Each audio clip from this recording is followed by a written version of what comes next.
in the beginning of chapter 10, the Torah discusses here about the trumpets. There is a way of communication. What's the most efficient way we can get a message out to everyone? That we're about to travel, or Moses wants to address everyone. So it was through the trumpets, the blast of the trumpets, that would convey a clear message to the entire camp that either we need to gather, or the elders need to gather, or we have to start preparing ourselves for travel, or it's a festival to celebrate. Whichever one it is, it was done through the different types of messages, through the blast of the trumpets and the shofar.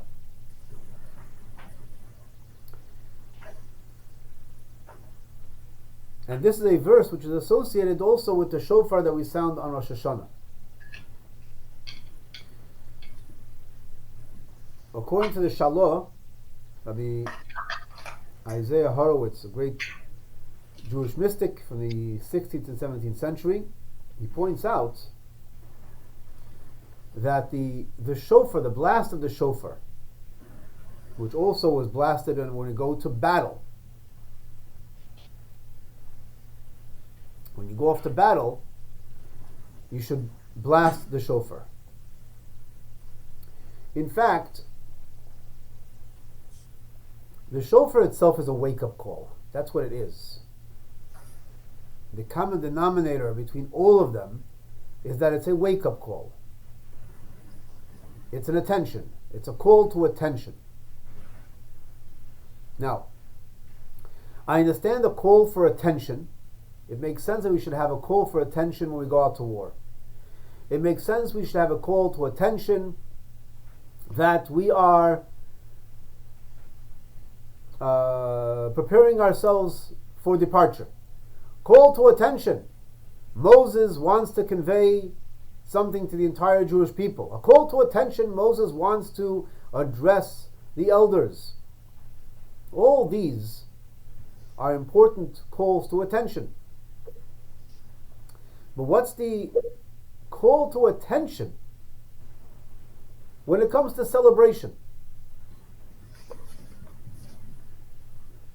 Why a call to attention?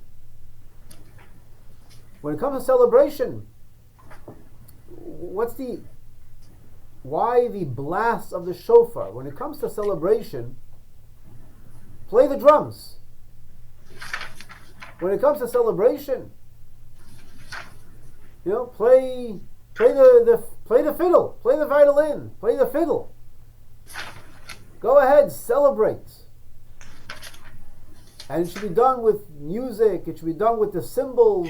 It should be done with the tambourines. What's the call in the shofar when it comes to celebration? To have our souls pay attention. What's the wake-up call? So what's the wake-up call of the soul? What's the wake-up call? So here it's very important. Isn't that the point, is to bring joy? It is. Why a wake-up call? You are joyous. You are joyous. Well, because sometimes you just get into the monotony of the day-to-day, and then, it's like, okay, it could be a holiday on the calendar, but inside you're like, meh. So, it's important to be joyous, but why is it a wake-up call? The wake-up call is very important. When we are joyous, there's a different state of mind that we are in than when we're confronting something. When we're experiencing a challenge, or any one of these are clearly a wake-up call that either we're faced by an enemy, a wake-up call that Moses wants to address us.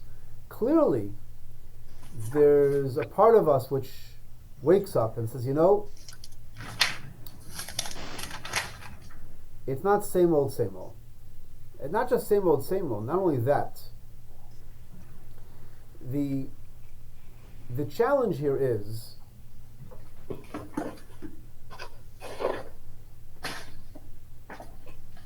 who are we waking up? So we are aware, we've been learning for a while about the two souls that we have, the godly and the animalistic. Where one, the animalistic, its purpose is to live, and the godly is living with purpose. One is listening to something which is greater than self, and one is listening to yourself. So the animalistic is always listening to itself, which is, what are you feeling? What do you want? Listen to yourself. Listen to yourself and fulfill what you want. Give yourself what you want, what you need. And then there's a blast that says it's a wake-up call. Wait a second. Stop with the sandwich. Stop with the bagels. Stop with whatever you're doing.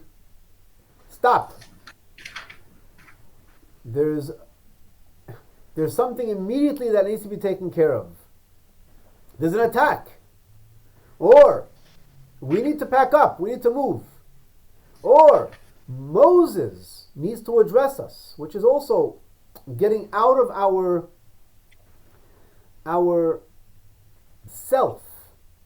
self-absorbed self, and listen.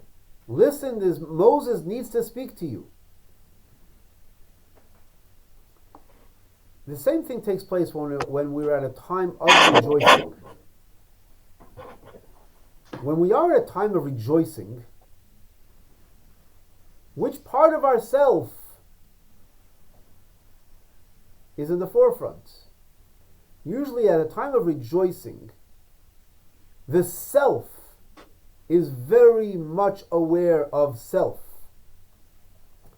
The self is very dominant. In fact, during celebration, the self is not only dominant, the self is bigger than usual. I'm celebrating! I am celebrating! Look at me!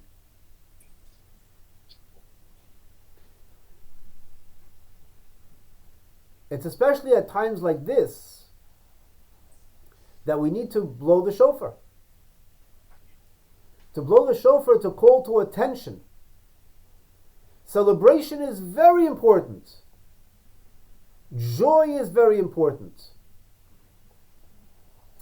Joy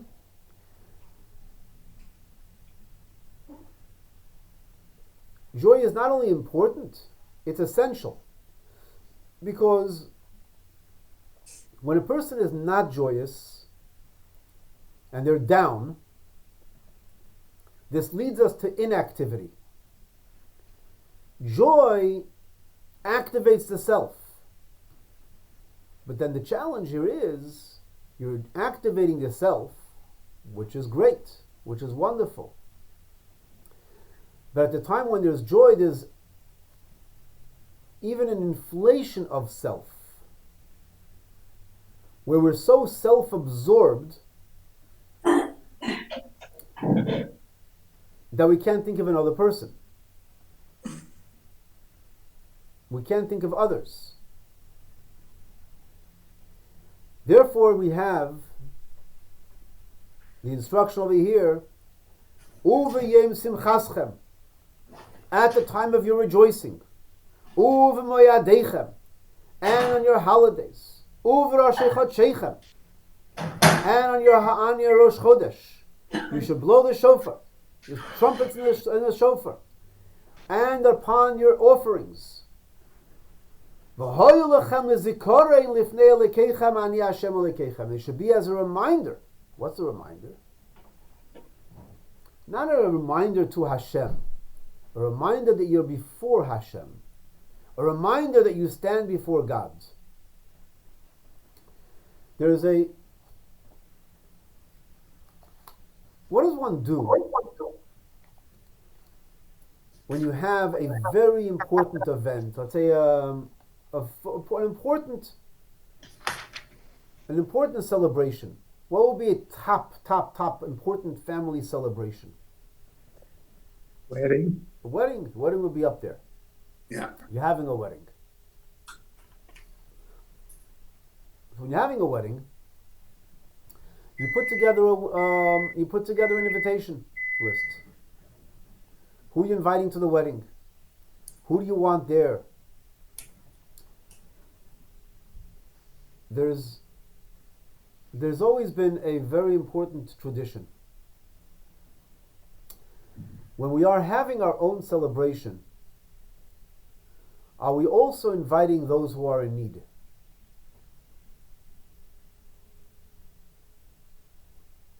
Are we inviting people, paupers, who are in need? Are we inviting them to a celebration? Come on, this is my celebration. You give tzedakah, you give one thing, but inviting them to a celebration, what's that? So there's a long-standing custom of inviting poor people to a wedding. Uh-huh. When it comes to our celebration, we can't just be self-absorbed and self-focused.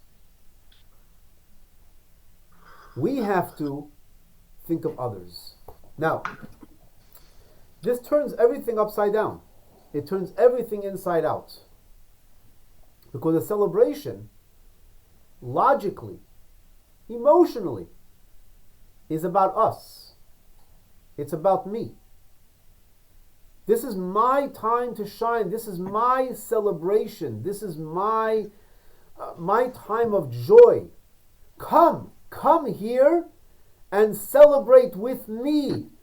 Mm-hmm. Celebrate with me. Where Judaism emphasizes that when it comes to celebration, share that celebration with others. Take the opportunity of uplifting others. So this applies in many ways. It applies in inviting poor people. It also applies that if you're the host, which normally would want to be focused at how are you bringing joy to me? As the host, bring the joy to others.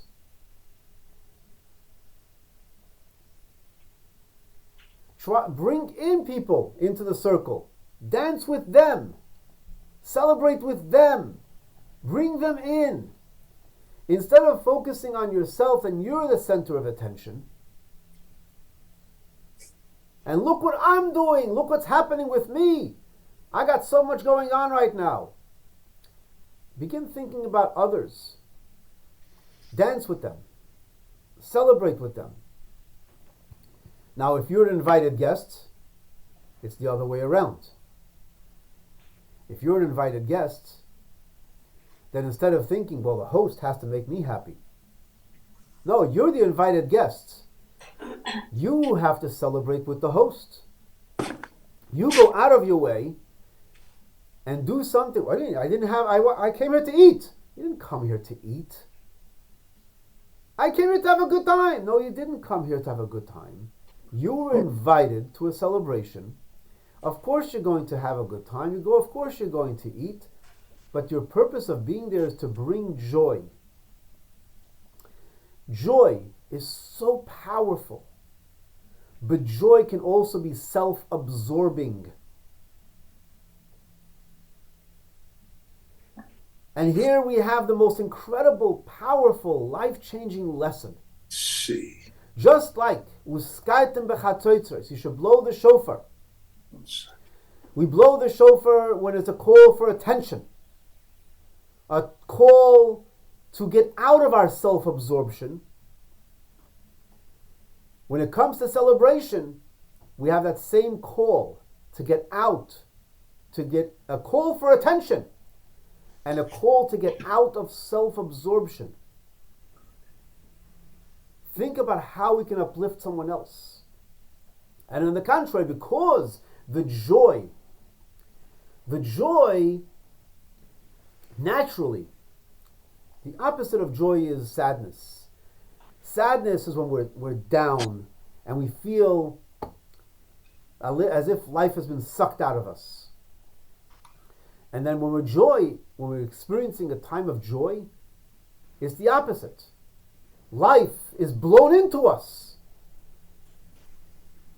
But now that we have that extra dose of life blown into us, use that extra dose of life to uplift someone else.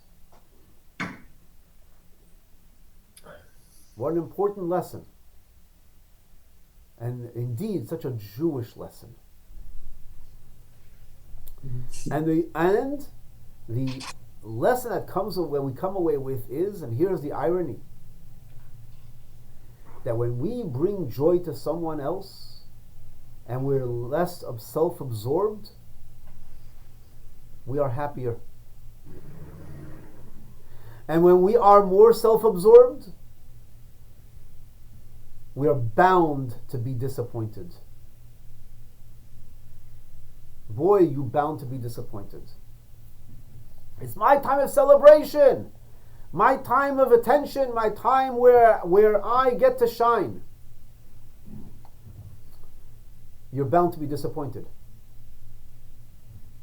Because there's going to be someone who's not going to be giving you the attention you need. There's going to be someone who is not going to be sharing that kind of celebration the way you expected. You're going to be disappointed.